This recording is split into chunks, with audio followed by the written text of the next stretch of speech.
I now have the pleasure of welcoming to the show author, football coach, and friend of the podcast, Mr. Dan Casey. Welcome to the PFF College Football Podcast.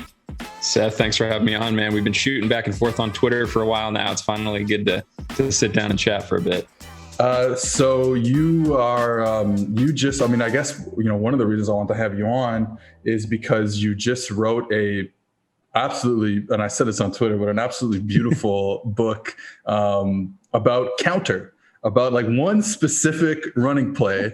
And I loved it and I learned a lot from it. And like I said, and if you want to go get it, I mean, I cannot recommend this book, whether you're coaching football or you're just a fan of the game or whatever. I mean, this book is for you. So my first question is counter. Why? Why counter? And I guess, like, can you take us through, the podcast is supposed to be about, this episode is supposed to be about, offensive trends. Last week we did defensive trends with Vass. We wanted to do offensive trends.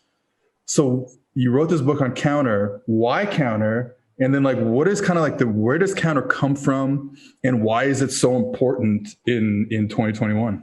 Totally. Yeah. Well, I mean, it was certainly a passion project of mine. I don't think you write something like almost 200 pages about one play if you're not really into it. So it definitely helped me that you mentioned the book itself being beautiful. That's because my wife's a graphic designer and she helped me with the layout and the aesthetic of it, and that helped a ton because.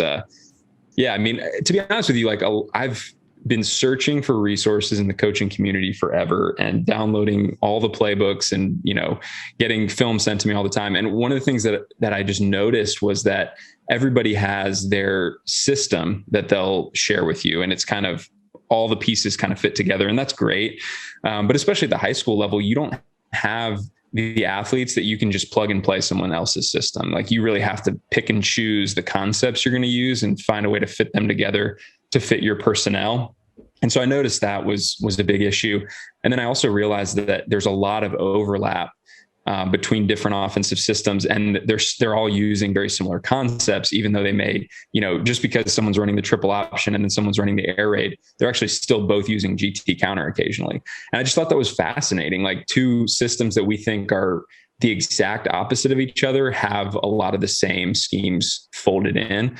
And so I really wanted to do a comprehensive study of this one play. And honestly, the reason I chose it was because it was a bread and butter play for me when I was coaching my high school team. And we got to the state championship game a few years ago and got just totally stuffed on the play.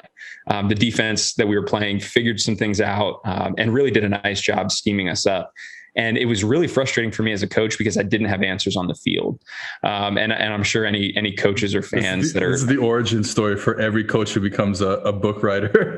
Oh my goodness. Yeah. Well, yeah, absolutely. You're so frustrated and embarrassed, honestly. Yeah. Like, you go from racking up all these points and all these yards, and then suddenly, like, it seems like you're always in 3rd and 13, and you're just like, how the heck did this happen? And so that offseason, I really started to study the play a lot and figure out how different people are running it. And so that was the genesis of it. And then I looked and I had, hours and hours of film on this one play. And I was like, I think I've seen some things that can be helpful for people. And so just tried to put it together in a way that could be easily digested by coaches. That's always something I'm a teacher at heart. So, communicating information in a way that can be understood is really important to me because it doesn't matter what I know unless my players know it. And so, just thinking through some of those strategies, but, yeah, I mean, that's the origin story, I think, for a lot of coaches when they come up with something. It's not, I sat down at the whiteboard and came up with this brilliant idea. It was problem solving. And so problem solving was at the heart of it for me. And, grateful that it was able to, I think, benefit some coaches. I've gotten some really kind messages, yours included, of just guys that have said, this is helpful. Help me understand the play a little bit better. And that's always the goal for sure. Yeah. So like, just for the people who are listening who don't really who aren't caught up on what we're talking about a run play.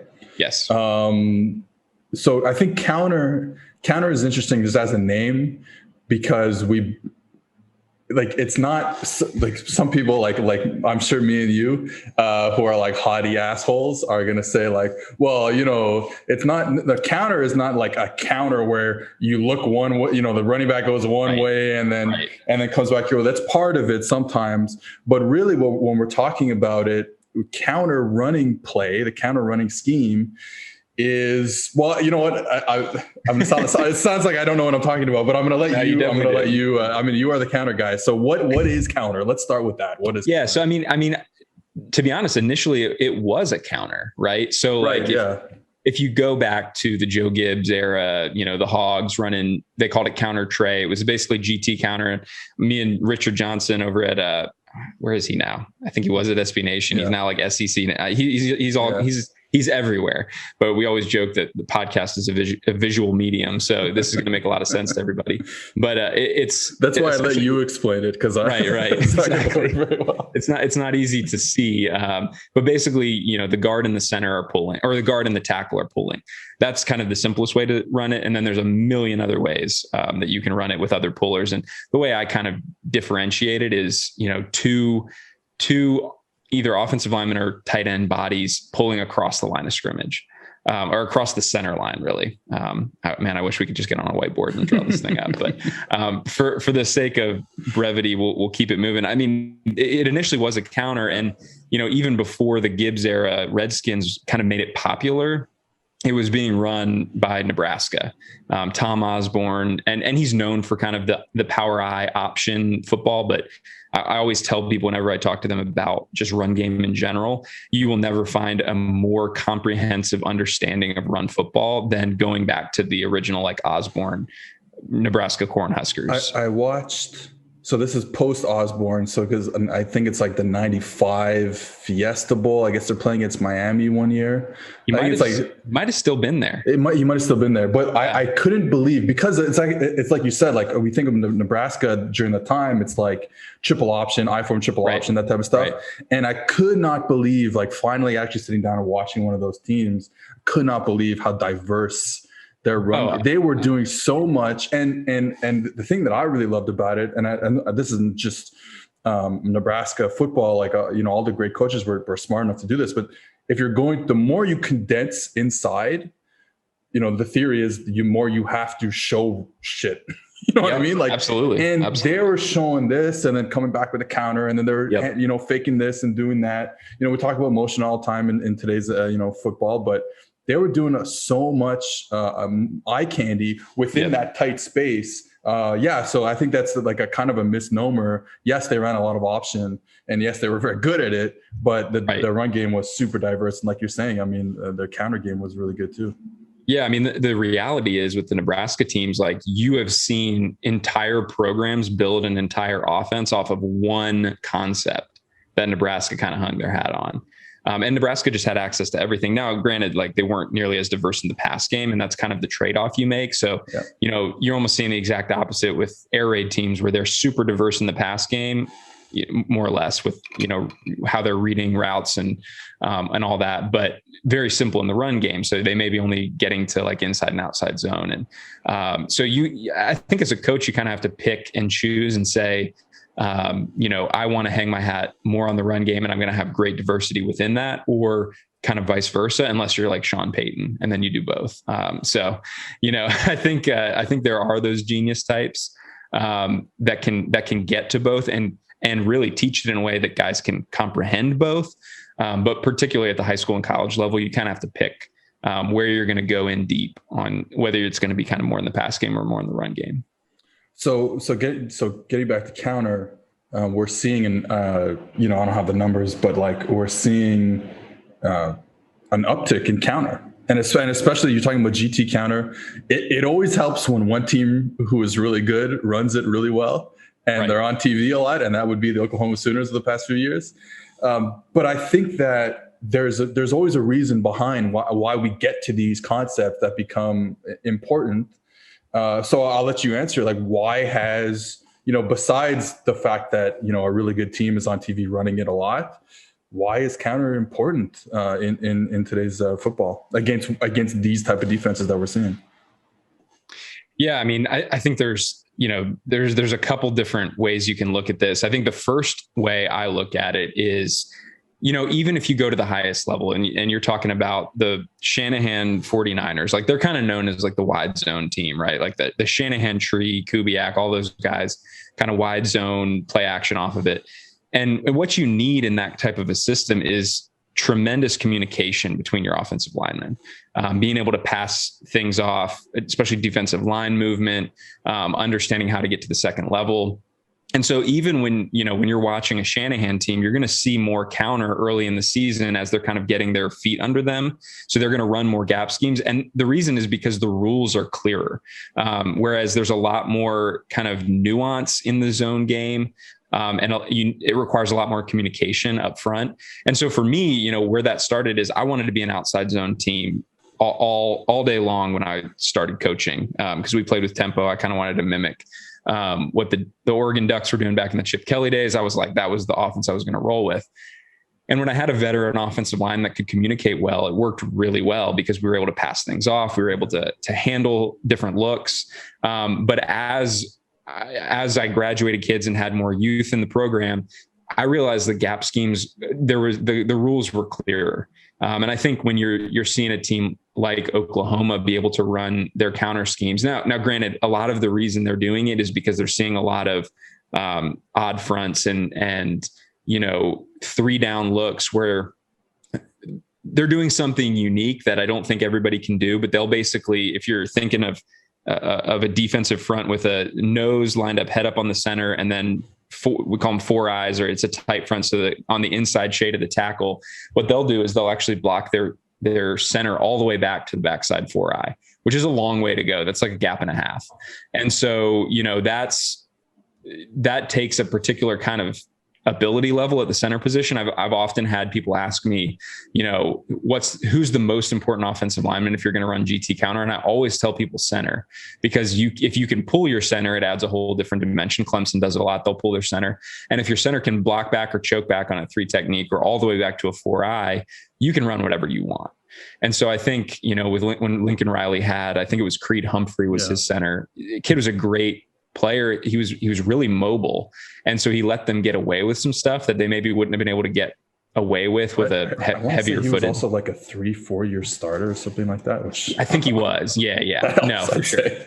Yeah. And he's a similar guy to, the Vikings center, Garrett Bradbury, just a super athletic kid, probably converted from tight end or something. And it allows you to get to some things. But again, I think the reason that Oklahoma is able to run it so effectively is because you talked about eye candy a little bit earlier. They will present that one run scheme out of a million different looks, with motion, with option, with RPO. I mean, his bag is so deep when it comes to counter. And so that's the benefit of if you decide to hang your hat on a scheme and you can build out a whole universe that corresponds with that play, you can have a lot of fun with it. And I think you're seeing Lincoln Riley does it. The way he does it is a ton of fun, because he always has just a little bit extra to add to it that really prevents you from totally keying on it. All right. So you mentioned, wanting to be an outside zone guy a few years ago. And that's a scheme that certainly in the NFL we might see the highest percentage of outside zone runs in the NFL next year. Like that's very possible with how many teams are going to base out of it. And we're seeing it a bit in college football too, with it being a little different. I mean, in college, you're more likely to see a heavy outside zone team with the back and the pistol. I'm thinking about the App State guys and Missouri and Louisville, obviously kind of all from the same tree. Sure. So counter is big. Outside zone is big. Where does that leave our little friend inside zone? And like, is it what is? I know it's a broad question, but like, what is the future of inside zone, especially in a world where little by little everyone's running what you said on defense, which is that tight front, which is the 2-4 eyes. That's a zone killer. That is an absolute zone killer, especially inside zone. They don't know who to double. You're getting free guys. It's really tough to block. You're forcing the ball to bounce into speedier players. So, like, where do you see inside zone going in the future? No, that's a great question. I think every coach I talk to that loves inside zone will tell me something different about what they're trying to get done with the play. And that's what's fascinating to me about football is, you think inside zone, oh, okay, we're just going to, again, like you said, work those doubles, get vertical push and gain some yards and let our running back kind of read off of it.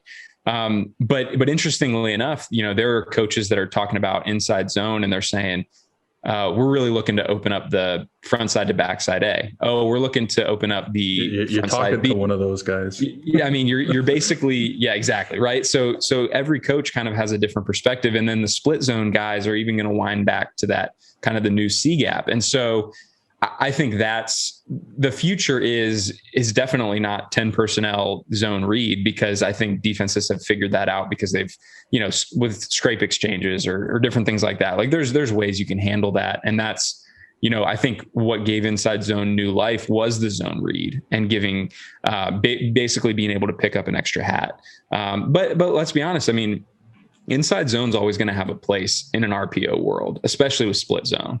And that's where you can pick up your extra number is adding in those RPOs. But I think the thing that's fascinating to me is, especially when I talk to spread triple option guys and they're trying to open up, front side to backside A, you're seeing these guys bust out 80-yard runs like pretty consistently because you get one wrong fit, especially out of like a quarters look, especially when your safeties are sitting flat footed and rolling, whether it's split zone or if you're getting orbit motion, there's so many different ways that you can present it. And you're seeing these spread option teams bust huge runs on inside zone. They're just hitting the A gap. And I think that's where, theoretically, if you're playing a tight front with a zero nose and he's able to maybe even two gap or something like that, that sounds great on paper. But when when he's getting moved or when you're getting, he's getting handled by a center, you're asking for some big plays against you defensively. And so I think inside zone will always have a place, but it's going to have to evolve, and there's going to have to be options added onto it. I obviously love triple option stuff and some of the spread option looks that you're seeing from mostly FCS teams. And then it'll sprinkle up into like a Georgia Southern or something like that. But you're not seeing it mainstream yet, but once it will be, it'll be devastating. Some Power 5 schools got to just adopt it. I thought Kansas might do it, but we couldn't get them this go around. But it's one of those things where you have to ask yourself like what our goal is. Is it A gap, B gap, C gap, and how are we structuring it to get to those gaps? Because I think defenses are doing a better job of just kind of creating a mosh pit in there, and the reads just aren't as easy for the running back. Well, you talk about the scrape exchange. I mean, the tight front is almost like a pre-snap scrape exchange in a sense, right? So so the outside linebacker, the apex player, is just kind of waiting there for you. Okay, so another thing that me and Dee have talked about many times on this podcast is kind of like where we are now in terms of the spread era of football. So we're talking about the late 90s, some teams dabbling in it in the late 90s, and then kind of it exploding in the 2000s. Right. Whether it was spread to run, you talk about like Rich Rodriguez, something like that, or spread to pass, Mike Leach and the air raid guys. Is that era where we're really spreading people out and we're living in a world where there's no attached tight end, one back, no attached tight end, so four receivers. I mean, it could be a tight end on the field, but no one attached.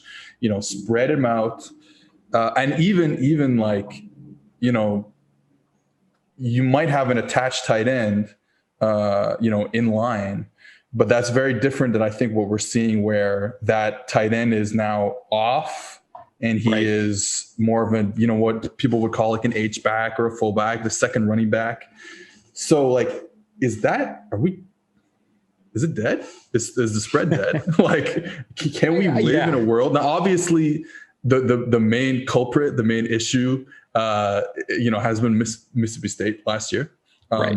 being super spread and not being able to move the football. I don't think it'll be that bad next year, but like, is this, have defenses just figured it out? Like, is it over? Do you have to come in with an H-back to have a more diverse running game, to have, again, something me and D talk about a lot is like, hey, you want to throw the ball down the field?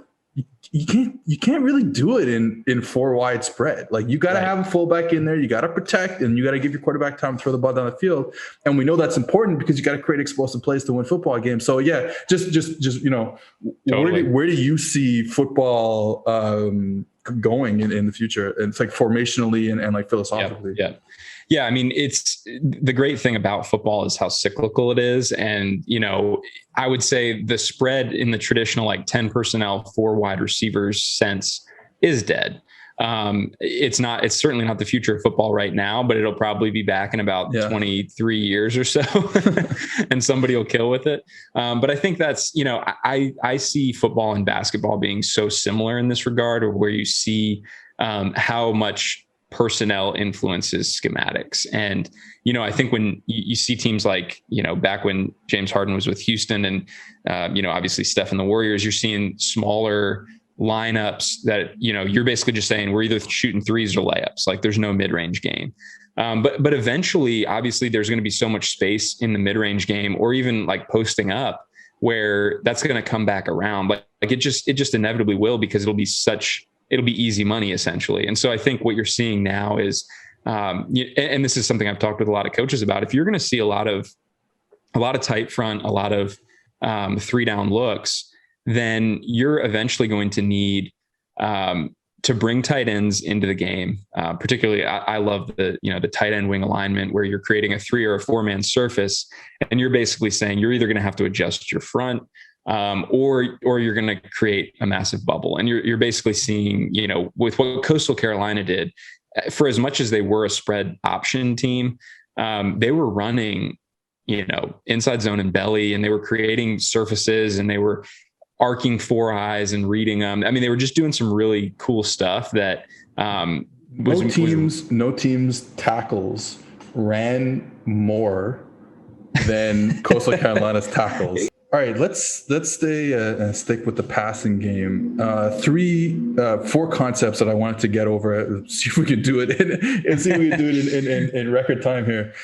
First thing I want to talk about is mesh. So mesh has made this unbelievable, and I don't know if it's comeback, but it's just everyone runs mesh. Like, I've watched so many college teams the past month, and everybody runs mesh, and I think.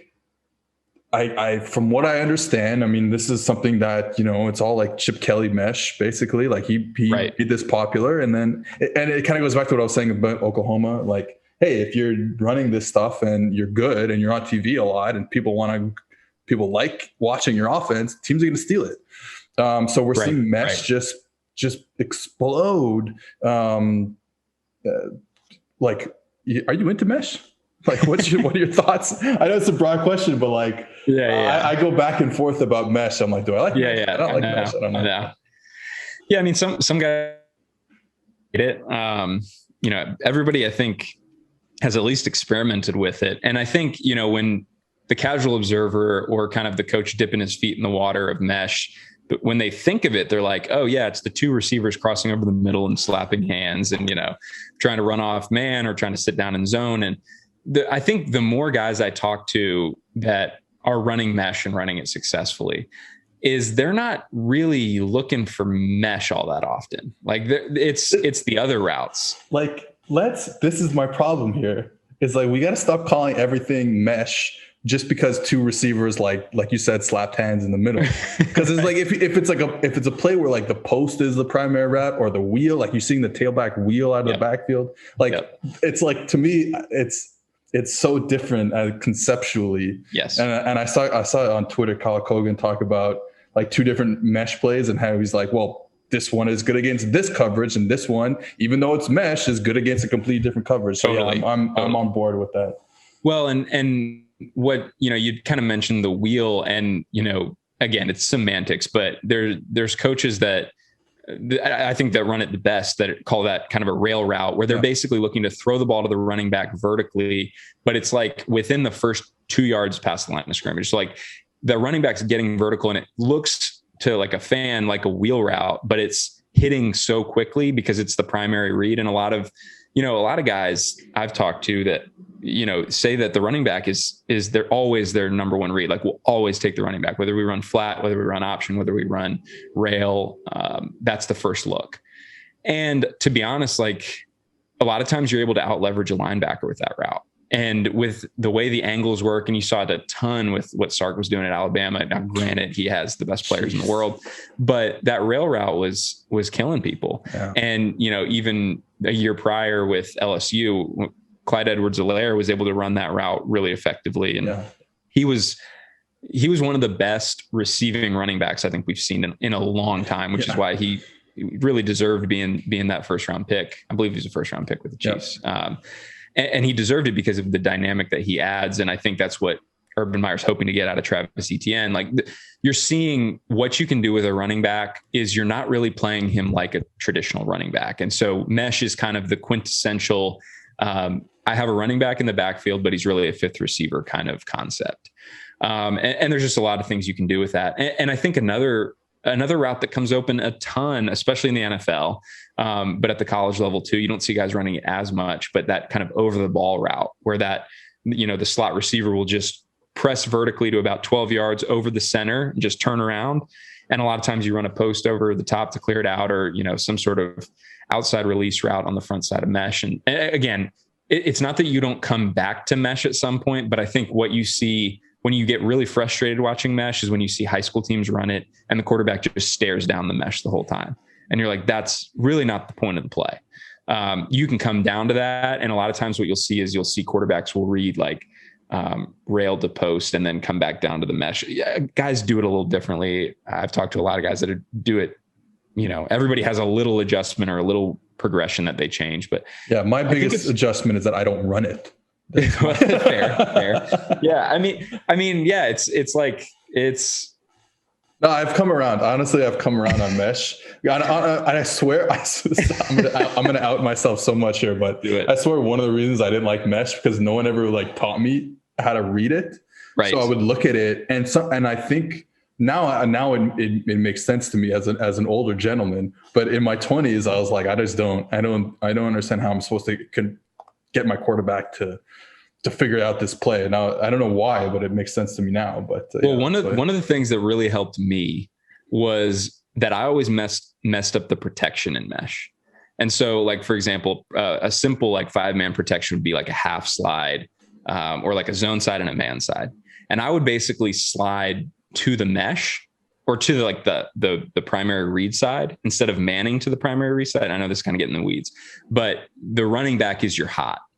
And so if you're running your man side to the side the running back's releasing, you can get the ball out. I was getting sacked a ton on mesh because I was from the inverting those. Right. Okay. Yeah. And so I would get, pressure from the backside and my quarterback would get lit up because we had no hot back there. And I would think the mesh, that under route would come back under but it takes way too long. So that was a little thing for me as a novice high school coach trying to figure it out that helped me a little bit. But I think, the protection is obviously a key component as well, that if you're going to get 5 out, like who's the hot and why, and those things, I'm still learning those things like that. There's so much intricacy in the game of football. And to be honest with you, I've spent so much time in the run game that I still have a lot of work to do in the pass game, particularly with protections. But that's what's fun about the game, man. Like I can study it nonstop for 5 straight years and I still walk away every day feeling like I know nothing. So it's kind of awesome. I think one of the things that mesh brings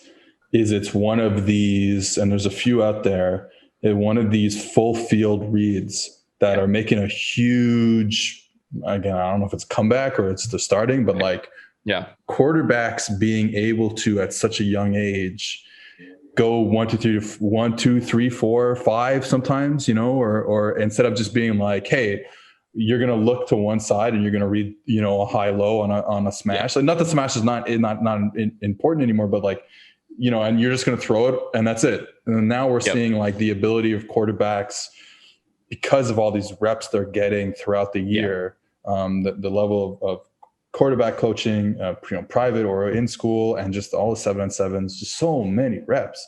So they're getting all these reps, and you can run mesh till the forever. You can run Y cross forever.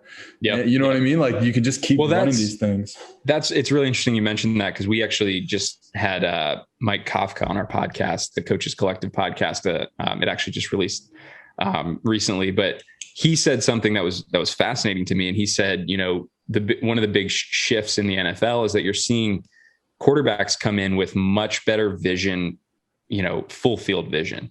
Whereas in the past, like kind of like what you were saying, you get those half field, high-low reads or triangle reads or different things like that. But you're seeing quarterbacks come in with more experience, seeing the whole field. And, one of the bigger issues is teaching quarterbacks to operate in a more pro style system with terminology and with getting in the huddle and communicating. But in terms of vision, he says that's an area where, kids these days, as they say, are a step ahead. And so that was fascinating for me, that there's a little bit more freedom to, get more receivers out and really, see the field a little bit more than maybe you'd expect, a rookie back in the day. We talked about this with Nate Tice about a month ago. And because, I talked to Nate a lot over the past couple of years, and he's always talking about quarterbacks going coast to coast with their eyes. And, Nate comes from, an NFL background. He grew up in the NFL, and that's like not a thing that you do in the NFL. Right. And, talking to him and like kind of being like, hey, Nate, this is something that's changing. And then we talked about it, and he made the point about how when you watch Justin Fields, think about how all the times that he got back to that backside post. He's going 1, 2, 3, 4, and then backside post. I mean, it helps you got protection, of course, that it's part of it. But the quarterbacks are being able to have this wider vision. Their vision cone, to use a Madden 2006 term. That was fun right there. It's getting a lot wider. No doubt. Okay, two more things. I gotta get you out of here at some point. Two more things. Yeah. Let's start with four verts. Four verts, another thing that's dead. Am I right or wrong? Absolutely wrong. You're absolutely wrong on this one. You're absolutely wrong on this one. Four verts will never die. Four verts will never die.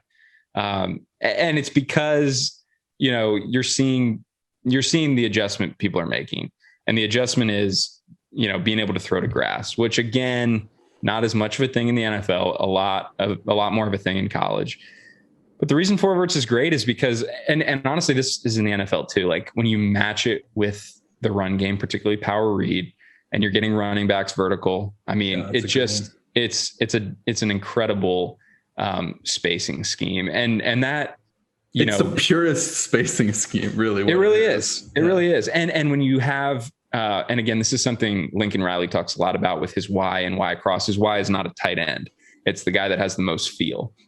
And so even in the NFL, you're seeing guys that have great feel being able to run four verts from the slot and, able to really create space and find grass, as they say. And honestly, like, I think one of the things that, it kind of depends. Like if you hang your hat on four verts, you're not necessarily running everybody vertically. So like, for example, a lot of times what you'll see is a team like North Carolina and Phil Longo, like it's going to look like smash with a slot fade.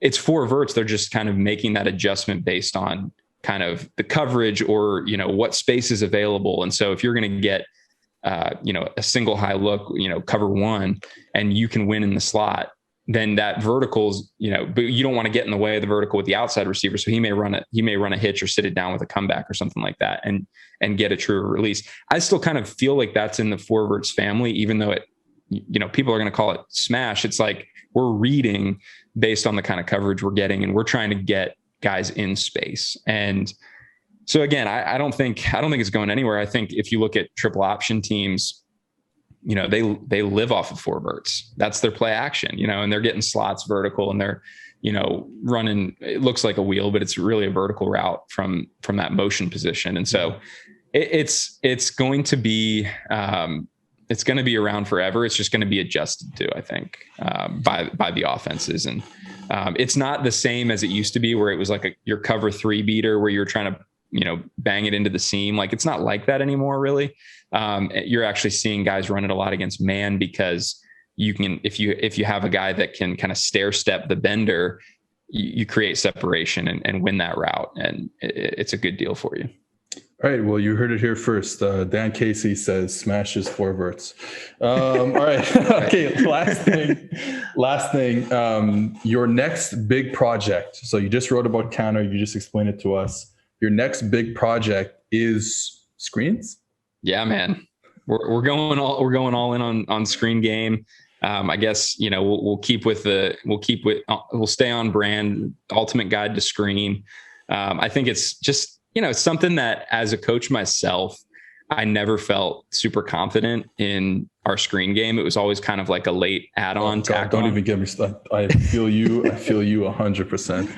And so it was one of those things where, if we were getting blitzed to death, I'd call a screen or, whatever. But, actually having a plan is something I'm aspiring to as a coach. And so a lot of times when I write something for others, I'm really writing it for myself. And so this is kind of a little bit of an anthology of everything I've seen and loved in the screen game, and picked up a bunch of stuff from NFL guys, a bunch of stuff from college guys, and even some wacky high school lonesome polecat stuff and all that. So we'll as is tradition, we're gonna go down the rabbit hole. But I'm excited about it. It's been a ton of fun to work on. I've learned so much. I think it's Richard Feynman who says the best way to learn is to teach, and so that's kind of me taking a stab at it. But so your wife knows a lot about screens, then? Is that what you're saying?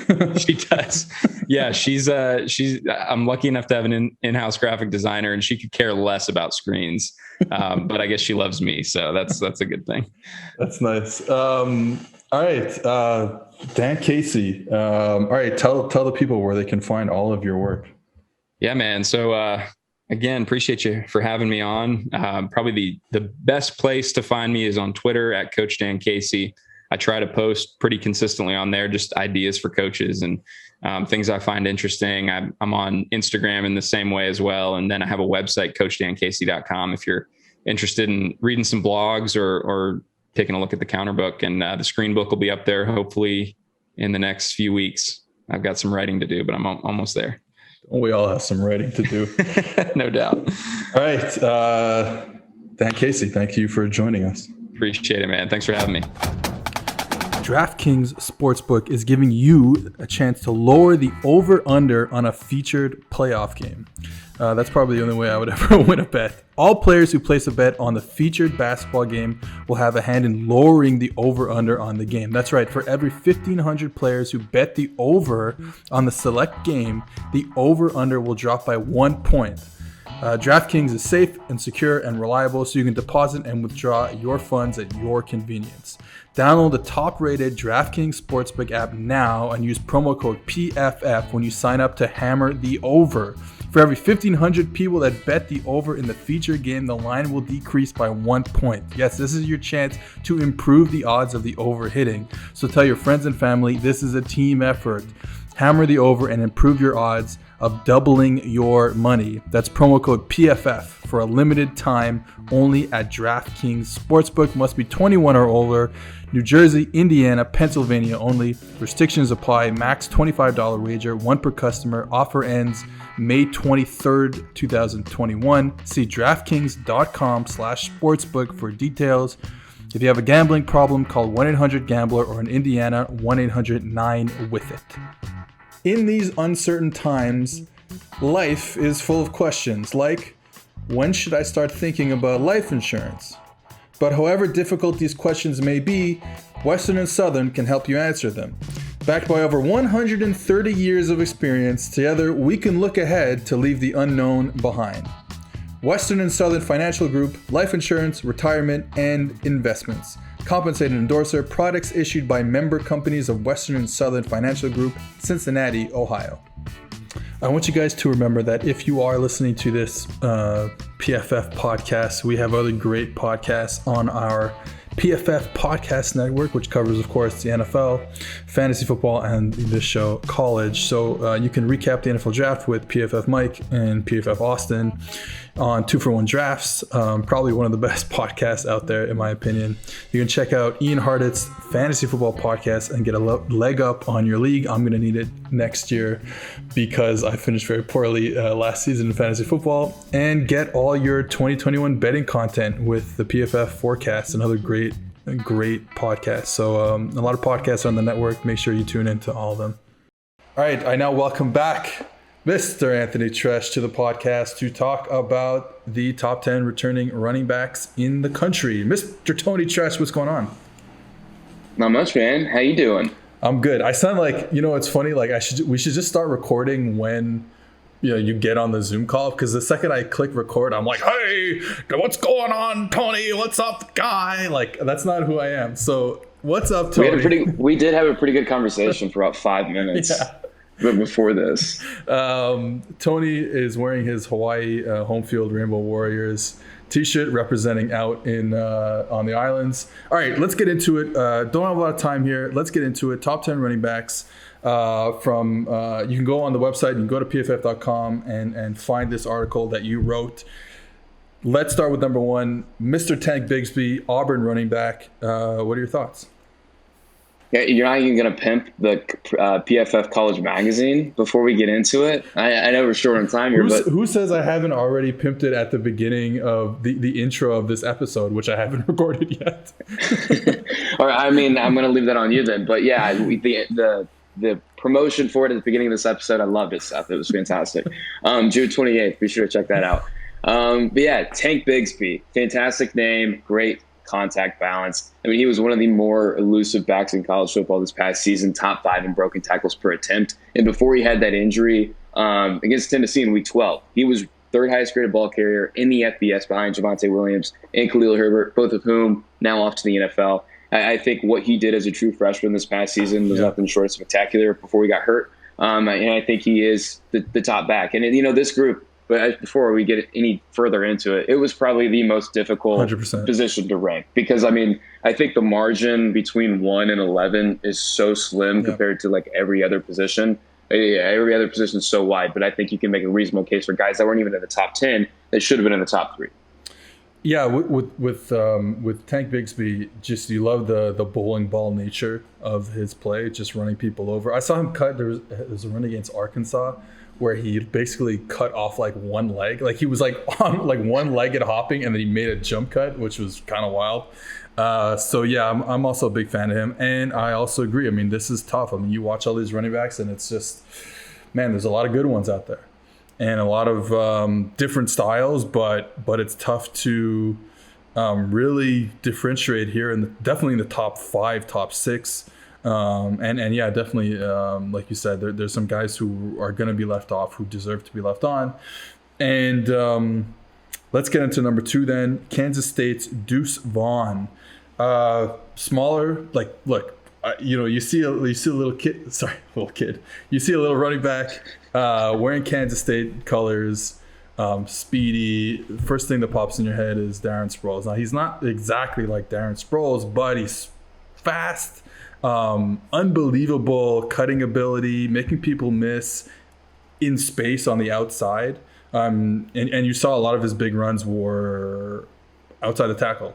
Get this man outside, let him be a playmaker. Almost like in a way, it's like a way to get him the ball on like a bubble screen. The way they run their bash action, to the sideline. And that's the type of player he is. Or get him in space and watch him work.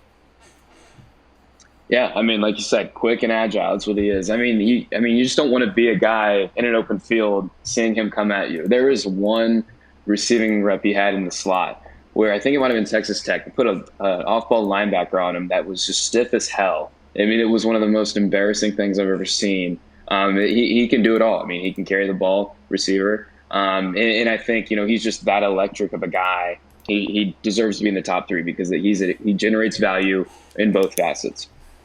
Okay, number 3 is a player that did not play in 2020, and that is Oklahoma's Kennedy Brooks. What are your thoughts on him?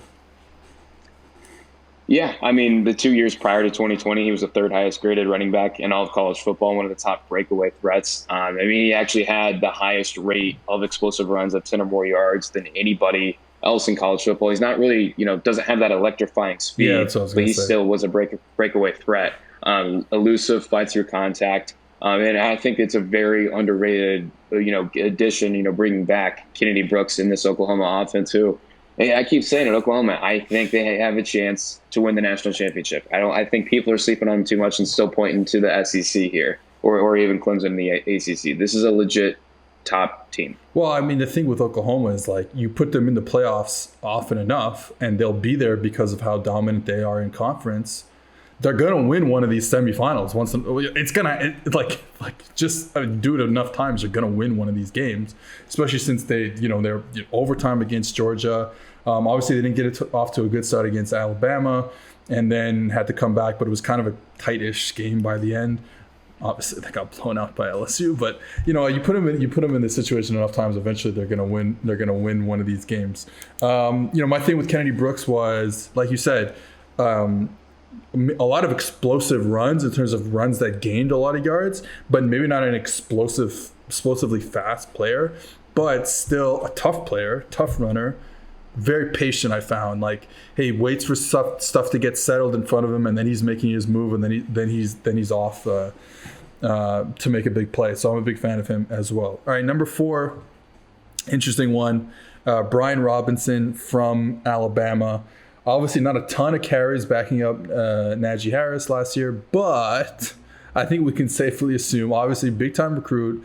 When he did have carries, he was incredible, and I think we can safely assume that he's going to put up a lot of yardage in Alabama's offense next year.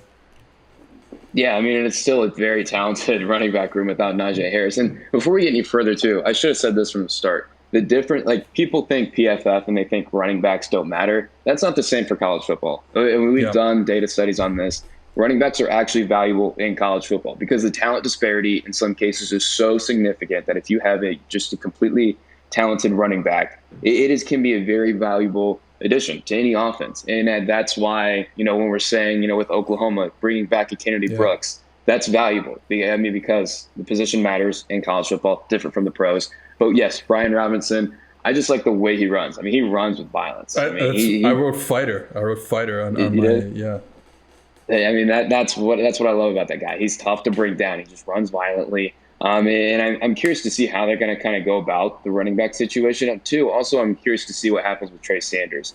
5-star recruit a couple of years ago, had a injury in 2019, kept him out. Started to show some signs the first half of last year. Then he got in that car accident. Had to be airlifted, if I recall correctly. But I think he's coming back this spring, getting back to work there. Hopefully he comes back in full form. But, yeah, I mean, this guy's super senior. Brian Robinson, he's legit. Yeah, the one thing. So, yeah, fighter I put down. And I also liked there's a few plays in there where a 0 to 100 burst is crazy. Just gone in 60 seconds. All right. Next, what are we at? 1, 2, 3, 4, 5. Number 5, Jarian Ealy from Ole Miss. I think I'm not trying to knock him or anything. I love, you put that film on. You just love the way that Lane Kiffin runs the offense there.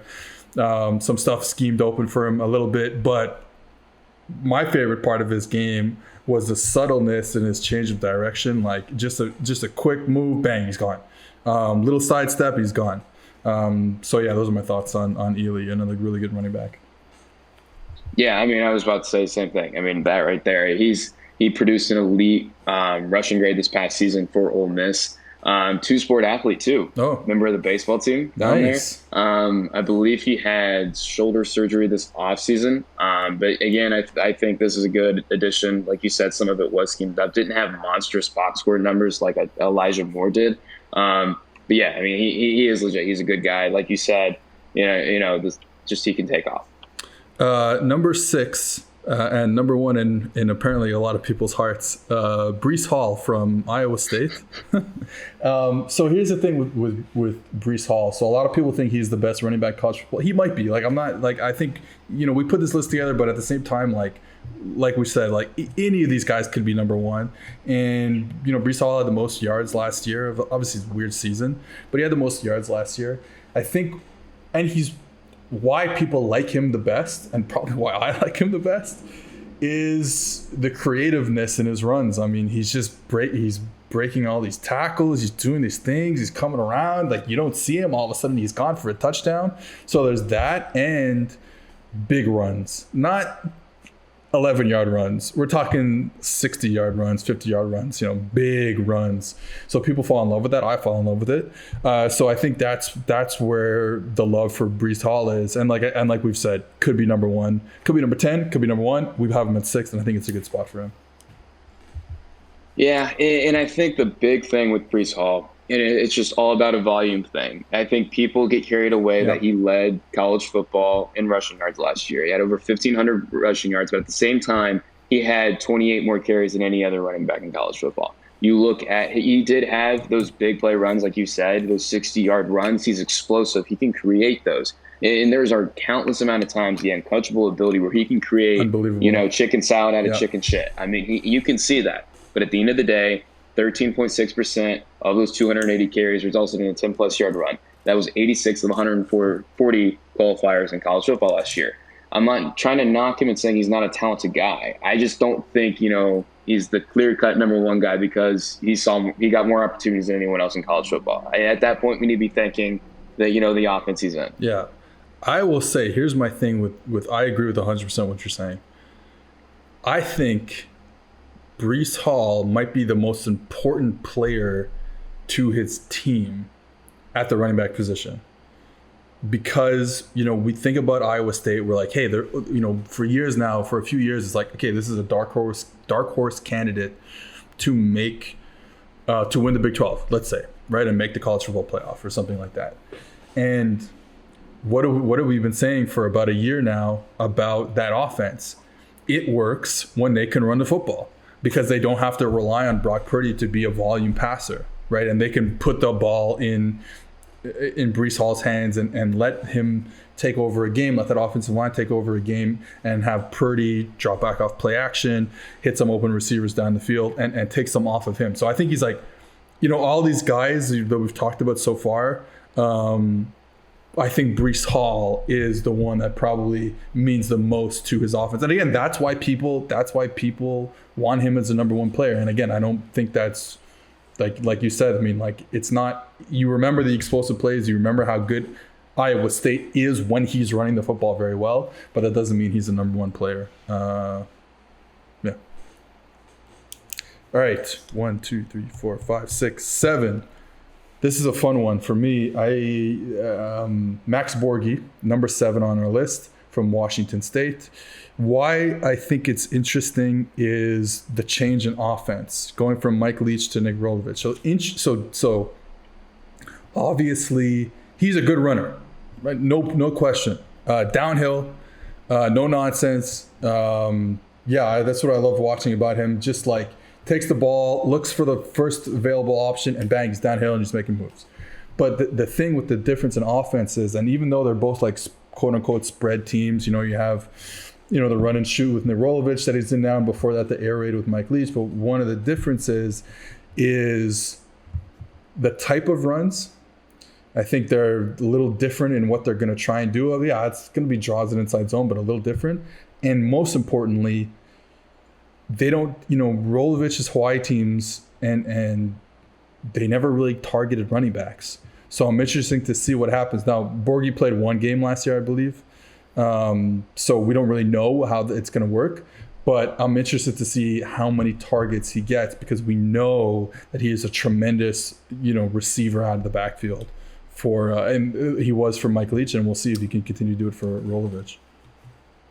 Yeah, 100%. And that's why he made the top 10. I mean, it's because of his receiving ability and his speed. I mean, the guy was one of the best receiving backs in Mike Leach's offense. I think they will give him equal opportunity, more than they normally have. I mean, they're going to be passing at an extraordinarily high rate. And I think you have someone like Max Borghi, I don't know how you cannot use what he brings to the table, because he is so damn fast out there. So here's the thing, when I only really went and really watched that run and shoot offense when Rolovich was hired by Washington State. So I watched the Hawaii offense, and I watched a little bit this year, at Washington State. But one of the problems is they're always, and maybe he'll change this, I don't know, maybe he did already, I just missed it, but they're very often in a true 6-man protection. So, it's not even like, oh, well, in the air raid system, it's a lot of 5-man, but the running back is check releasing. So it's a 6-man protection, but the running back can check release. With him, it's like, it feels like, because they slide so much, it's a true, you're 6 protecting, you are not going after a pass running back. So I think that's where the system has to change to get Borghi involved, unless they're just going to run the ball with him. And he's a good runner, but I agree. I think you need to figure out a way to get him the ball through the air. I actually have this data up here because we're working on the PFF College Preview magazine, and on the scheme page we have it here. Number 1, 5-man pass protection rate, Mississippi State, 87.9%, and then all the way down at 125th, Washington State, 20.8%. And that's the thing. So it's all that full slide. I mean, they'll just full slide. They don't care. They run that little half boot that they do with the quarterbacks, and they're looking for the front side concept, and they have their backside concept that's working to get open. All right, number 8 from Kentucky, Chris Rodriguez, another type of kind of no nonsense type of player. Inside zone, hit it. Front side, if it's their front side, bang, I'm hitting. I'm good. That's it. I'm good. And love the ability, love my running backs to be able to hit inside zone, come out the backside for a big gain, and that's what you see with Chris Rodriguez. Yeah, 100%. And it's going to be interesting to see because there were so many pieces to that rushing offense, an inside zone heavy rushing offense that thrived in that system. Yeah. Like Chris Rodriguez, Darian Kennard, these offensive linemen, all these guys thrived in that type of system, and it's going to change a little bit. They're going more pro style this season with the new regime there. But Chris Rodriguez, he was actually the highest rated running back on inside zone plays. Overall was second to only Javonte Williams and Power 5 backs, picking up first down or touchdown, or just over 40%, if I recall correctly. So that's why he's there at 8. But it's going to be interesting to see kind of how that whole the Kentucky offense and the dynamic changes. Tyler Algier at number 9 from BYU. Really like this guy. Thought he was a really underrated player on that offense that everyone talked about last year. With that said, that offensive line was dominant. I said the same thing about Zach Wilson last year. The offensive line was freaking dominant. I mean, we're talking about them washing guys 5 yards, and then the cutback lane on their outside zone stuff is right there. But he, no doubt he's a good running back. Yeah, I mean, he was the toughest one to rank because because the ecosystem was perfect. And you look at his background too. He only had 20-something carries entering the 2020 season. He was actually an off-ball linebacker in 2019. But he did have good vision, all things considered. Yep. I'm going to be interested to see how his upcoming season goes. But yeah, he definitely was a tough one to rank. But the data was too good to ignore. 93.1 rushing grade. You got to place him there in the top 10 for that. All right, and last but not least, Frank Gore Jr. from Southern Miss. He's probably the most fun player I had the chance to watch out of this group. Explosive. Obviously he's small, but he's explosive. Doesn't lose a step on his cuts. Shaking people in the hole. He's got everything. People just don't know about him because he plays for Southern Miss, even though he is Frank Gore's son. Yeah, he could shake some guys. Yeah, he did it. He did it regularly last season. I'm curious to see how much better he improves on the receiving front. I think that's going to go a long ways in defining his next few years and what he might possibly be in the NFL. Hopefully following in his dad's footsteps. But I do have a couple more backs I got to mention, though, real quickly. John Robinson, Texas, former 5-star recruit. People were up in arms that he didn't make the top 10. He was close. We just needed to see more than what he did. He had a couple of just blowout performances. And then my guy, I think, is probably one of the most dangerous backs in all of college football, Devon Achane, Texas A&M. The guy's a true track star. A legitimate track star. He actually has the 33rd, and this might have changed since the last time I saw it, 33rd fastest 200-meter time in the entire world this entire calendar year so far. 8.7 yards per carry last year or something like that. 8.5, something like that. Yeah, no, he's wild. Dude, he's good. Yeah, I mean, I think Isaiah Spiller is like the more polished back in that offense, clearly, but I think the most dangerous one and the highest ceiling is him. And I think he has a legitimate chance to be, hell, even a top 3, top 5 player with more opportunity. And I'm curious to see how they're going to balance that workload, in 2021. Yeah, Texas A&M's going to have to figure out how they're going to do this, because not only do they have Spiller and it's a chain, whatever.